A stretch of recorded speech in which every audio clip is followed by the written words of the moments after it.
Nick, first of all, give us some context here. Who is Olaf Scholz? Tell us more about the new German chancellor.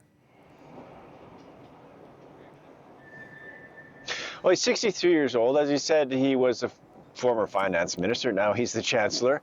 He was also the vice chancellor under Angela Merkel, and he's a man of surprises. He was the mayor of Hamburg before, but as finance minister, he towed the austerity line for a long, long time until the pandemic came along. He didn't like to tax and spend, and then he said, look, I've got a bazooka to spend here. And he spent €1 trillion to get the German economy going again. And more than that, he agreed to create something like Eurobonds, basically to put together European debt to allow the European Union to issue debt in order to create what is now a €750 billion Corona Kickstart Fund, which is really going against German orthodoxy for years.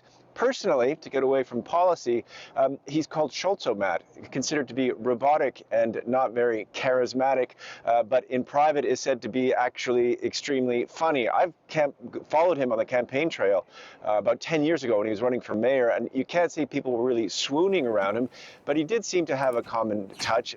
He's really known for being somebody who's not inclined to make grand declarations, but to pull the strings behind the scene. And he's compared, and I shouldn't say compared, he's seen, pardon me, as the natural heir to Angela Merkel in a way. Nick, what are going to be Olaf Scholz's biggest challenges in the months and years ahead? Well, the pandemic, as it is pretty much for any leader around the world right now. And one of the big original ideas that's come out is likely to be compulsory vaccination, which will be looked at by Parliament, voted on, and could become mandatory by early February. That's just not for medical personnel, but for all Germans, so there could be controversy on that. What he and his two coalition partners, the Free Democrats who are pro-business and the Greens, say they want is a greener and more just German society. So there's going to be a green super ministry headed by the head of the Green Party, which is going to be going across different ministerial portfolios.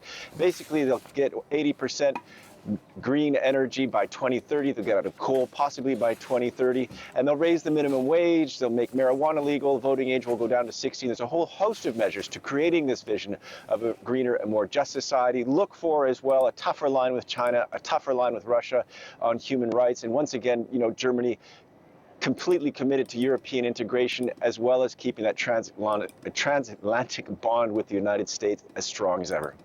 All right, Nick, thanks so much for that. Nick Spicer there reporting for us live from Berlin.